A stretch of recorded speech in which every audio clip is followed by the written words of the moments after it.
தற்போதைய அண்மை செய்தி.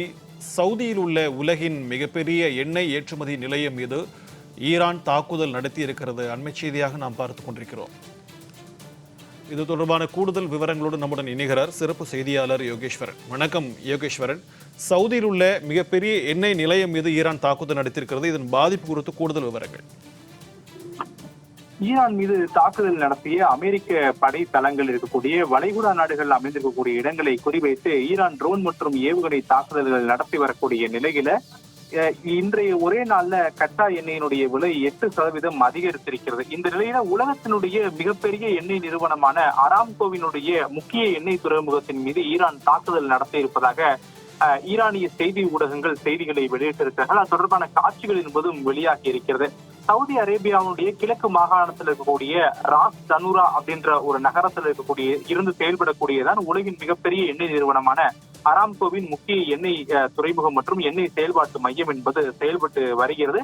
இந்த குறிப்பிட்ட பகுதிகளில் மட்டும் அமெரிக்கர்கள் மற்றும் இங்கிலாந்து நாட்டினர் அதிக அளவுல வசிக்கக்கூடிய நிலையில இந்த எண்ணெய் மையத்தை குறிவைத்து ஈரான் ட்ரோன் தாக்குதலை நடத்தியதாக கூறப்படுகிறது. இதன் காரணமாக ஒரு பெரும் பாதிப்பு அந்த பகுதியில் ஏற்பட்டிருப்பதாகவும் ஈரானிய ஊடகங்கள் செய்திகளை வெளியிட்டிருக்காங்க. இந்த செய்திகளை சவுதி செய்தி ஊடகங்களும் உறுதிப்படுத்தி இருக்கிறது.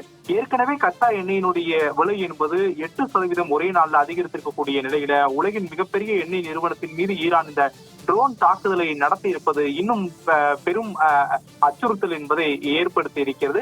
அராம்கோவினுடைய முக்கிய எண்ணெய் துறைமுகத்திலிருந்துதான் உலகினுடைய பல்வேறு நாடுகளுக்கு கச்சா எண்ணெய் உள்ளிட்டவை எல்லாம் கடல் வழியாக அனுப்பி வைக்கப்படக்கூடிய நிலையில அராம்கோவினுடைய எண்ணெய் நிறுவனத்தினுடைய சேமிப்பு கிடங்கு உள்ளிட்டவற்றை எல்லாம் குறிவைத்து ஈரான் இந்த ட்ரோன் தாக்குதலை நடத்தி இருப்பதாக கூறப்படுகிறது. அதே நேரத்துல அங்கு எவ்வளவு பேர் உயிரிழந்தார்கள் என்பது தொடர்பான விவரங்கள் இல்லை. காரணம், அங்கு அமெரிக்கர்கள் மற்றும் இங்கிலாந்து நாட்டினர்கள் அதிக அளவில் அந்த ராஸ் தனூரா பகுதியில வசிக்கக்கூடிய நிலையில அந்த இடத்தில் சேதாரங்கள் குறித்தெல்லாம் தொடர்ச்சியாக நாங்கள் கணக்கிட்டு வருகிறோம் என்ற விவரங்களையும் சவுதியினுடைய சில செய்தி ஊடகங்கள் செய்திகளாக வெளியிட்டிருக்காங்க. சர்வதேச அளவுல இந்த விவகாரங்கள் என்பது பெரும் பொருளாதார அச்சுறுத்தலாக மாறி வரக்கூடிய நிலையில எண்ணெய் வளங்கள் உள்ளிட்டவற்றில் பல்வேறு தட்டுப்பாடுகள் ஏற்படக்கூடும், இதே நிலை நீடித்தால் என்று செய்திகள் அடுத்தடுத்து வெளிவந்து கொண்டிருக்கூடிய நிலையிலே உலகின் மிகப்பெரிய எண்ணெய் ஏற்றுமதி நிலையத்தின் மீது தற்போது ட்ரோன்களை கொண்டு தாக்குதல் நடத்தி இருப்பது பெரும் உலக சர்வதேச அளவில் ஒரு பெரும் அச்சுறுத்தல் என்பதை ஏற்படுத்தி இருக்கிறது. ஈரானை பொறுத்தவரையிலுமே எண்ணெய் வளங்கள் இருக்கக்கூடிய அந்த குறிப்பிட்ட பகுதிகளில் தான் அமெரிக்காவினுடைய பாதுகாப்பு தளவாடங்களும் இருக்கிறது. அதை குறிவைத்து தாக்குதல் நடத்தப்பட்டது என்பதை ஈரானிய புரட்சிகர காவல்படை தெரிவித்திருப்பதாக ஈரானிய ஊடகங்களும் தகவல்களை எல்லாம் உறுதிப்படுத்தியிருக்கிறார்கள். எனவே நிலைமை என்பது தொடர்ச்சியாக மோசமாகி கொண்டே இருக்கக்கூடிய நிலையில்தான் தற்போது உலகின் மிகப்பெரிய எண்ணெய் நிறுவனத்தின் மீது இந்த ட்ரோன் தாக்குதலை ஈரான் நடத்தி இருக்கிறது. உங்களுடைய விரிவான தகவல்களுக்கு நன்றி யோகேஸ்வரன்.